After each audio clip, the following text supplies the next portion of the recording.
मुंजा horror legend, horror story. कहते हैं कि जहाँ अच्छाई है वहाँ बुराई भी है, जहाँ रोशनी है वहाँ अंधेरा भी है। वैसे ही अगर देव है तो असुर भी।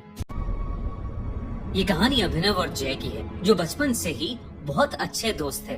दोनों महाराष्ट्र के एक छोटे से शहर में पैदा हुए थे और समुद्र किनारे बसे उसी शहर में बड़े हुए थे। पर आज का दिन कुछ अलग था। आज अभिनव का 18th बर्थडे था। जय ने अभिनव के बर्थडे के लिए एक बहुत ही स्पेशल आइडिया सोच रखा था। वो अभिनव को रात 12 बजने से ठीक पहले ही एक बीच पर ले गया। पर 12 बजते ही जय ने अभिनव को हैप्पी बर्थडे विश किया और अपने बैग से एक शराब की बोतल निकाली। अभिनव वो बोतल देखकर थोड़ा चौंक गया। आज से पहले उन दोनों में से किसी ने कभी शराब को हाथ तक नहीं लगाया था।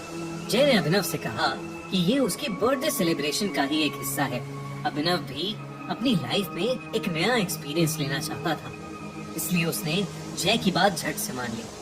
वो दोनों समुद्र के किनारे काफी देर तक बैठकर शराब पीते रहे। कुछ देर बाद जय को जोर से टॉयलेट आ गया। वो उठकर एक पेड़ के पास टॉयलेट करने चला गया, लेकिन नशे में धुत जय ने ये देखा ही नहीं कि वो पेड़ कोई आम पेड़ नहीं बल्कि एक पीपल का पेड़ था। टॉयलेट करते हुए अचानक से जय के सर पर एक पत्थर आ पड़ा। जय ने पेड़ की तरफ सर उठाकर देखा तो उसे वहां कोई नहीं दिखा। इतने में अभिनव भी उस पेड़ के पास आ गया। उसके हाथ में एक खाली बोतल थी और उसने मजाक में उस बोतल को जोर से जय के पास फेंका। वो बोतल सीधा उस पीपल के पेड़ पर जा लगी और उसके टुकड़े टुकड़े हो गए। और उस बोतल के पेड़ पर लगते ही एक अजीब सी आवाज आई। ऐसी आवाज जैसे कोई जानवर गुस्से में गुर्रा रहा हो। 1 मिनट के लिए अभिनव और जय दोनों ही शांत हो गए, लेकिन कुछ ही पलों बाद वो आवाज आना बंद हो गई। तभी अचानक से जय ने नीचे पड़े टूटे हुए कांच के टुकड़ों में से एक पीस उठाया और उस पेड़ के तने पर कांच के टुकड़े से अपने और अभिनव के नाम के फर्स्ट लेटर्स लिख दिए, ए जय। जय ने पेड़ पर उस कांच को खरोचते हुए कहा, अभिनव, अब ये दिन हमें हमेशा याद रहेगा। उसके इतना बोलते ही उस पीपल के पेड़ की डालियां जोर जोर से हिलने लगी और कुछ ही सेकंड्स में एक बड़ी सी टहनी सीधा आकर जय के सर पर गिरी और जय वहीं बेहोश हो गया। ये देखकर अभिनव का नशा मानो 1 सेकंड में चूर हो गया। वो जल्दी से जय के पास गया और उसे होश में लाने की कोशिश करने लगा। तभी अभिनव को अपने पीछे से एक आवाज आई, मानो पेड़ से कुछ नीचे गिरा। अभिनव ने जैसे ही पीछे मुड़कर देखा, उसके पैरों तले जमीन खिसक गई। उसके ठीक पीछे एक काली सी परछाई थी,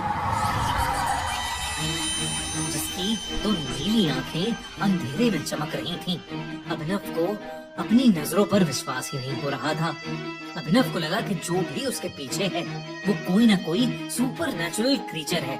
वो जैसे ही उस जीव से दूर जाने के लिए भागा, उस जीव ने उस पर हमला कर दिया। उसके बड़े बड़े नाखून अभिनव की पीठ में घुस गए, लेकिन चीखता हुआ अभिनव जैसे तैसे उस जीव की पकड़ से छूटा और वहां से दूर भाग गया। दूर जाकर अभिनव ने देखा कि वो जीव एक काली परछाई में बदल गया है और वो बेहोश पड़े जय के मुंह के अंदर घुस गया। और तभी अचानक जय अपनी बेहोशी से उठ खड़ा हुआ। अभिनव दूर से उसका नाम बार बार पुकार रहा था, पर जय मानो सुन्न होकर एक ही जगह पर खड़ा था। उसकी आंखें पूरी तरह से नीली पड़ चुकी थीं और वो बस वहां एक पुतले की तरह खड़ा था।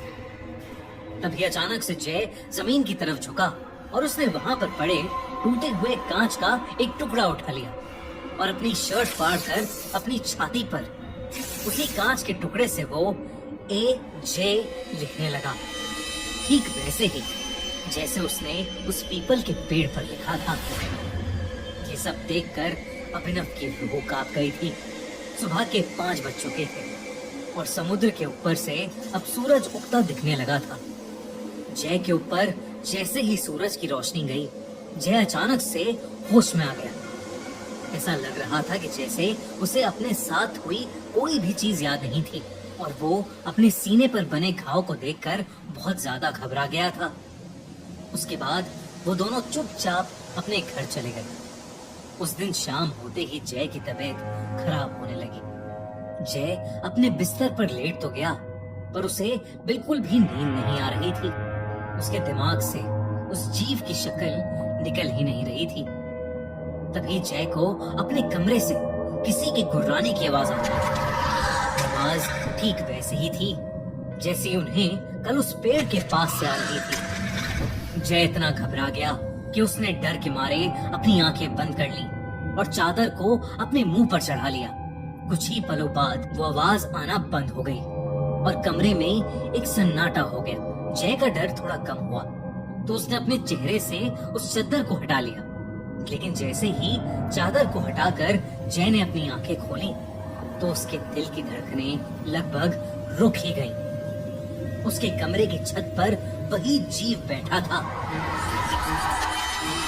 लेकिन इस बार उसका खौफनाक चेहरा साफ साफ दिख रहा था। वो जीव एक भयानक राक्षस की तरह दिख रहा था। उसकी चमड़ी बिल्कुल पेड़ के तने जैसी थी और उसका चेहरा बिल्कुल एक छोटे बच्चे जैसा था। इससे पहले कि जय कुछ कर पाता, उस भयानक राक्षस ने जय पर अटैक कर दिया। उधर अभिनव बहुत घबराया हुआ था। जब उसके पापा ने उससे उसके घबराहट की वजह पूछी तो उसने अपने पापा को पूरा किस्सा बताया कि उनके साथ पिछली रात क्या हुआ था। अभिनव के पापा शहर के माने जाने वाले पंडित थे, लेकिन अभिनव की बात सुनकर उनका दिल दहल उठा।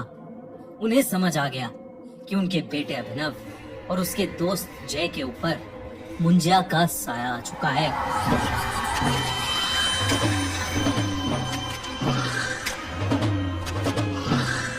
उन्हें बताया कि मुंजिया एक ऐसा असुर है जो एक बार पीछे पड़ जाए तो पीढ़ियों तक पीछा नहीं छोड़ता।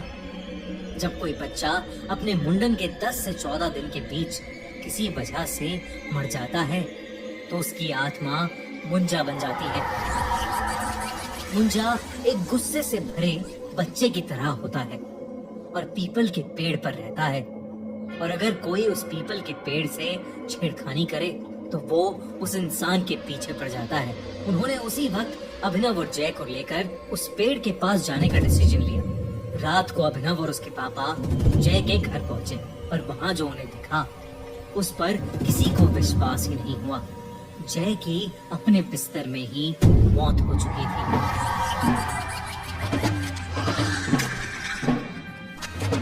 उसके चेहरे पर ऐसा एक्सप्रेशन था मानो मरने से पहले उसने अपनी मौत को करीब से देखा हो।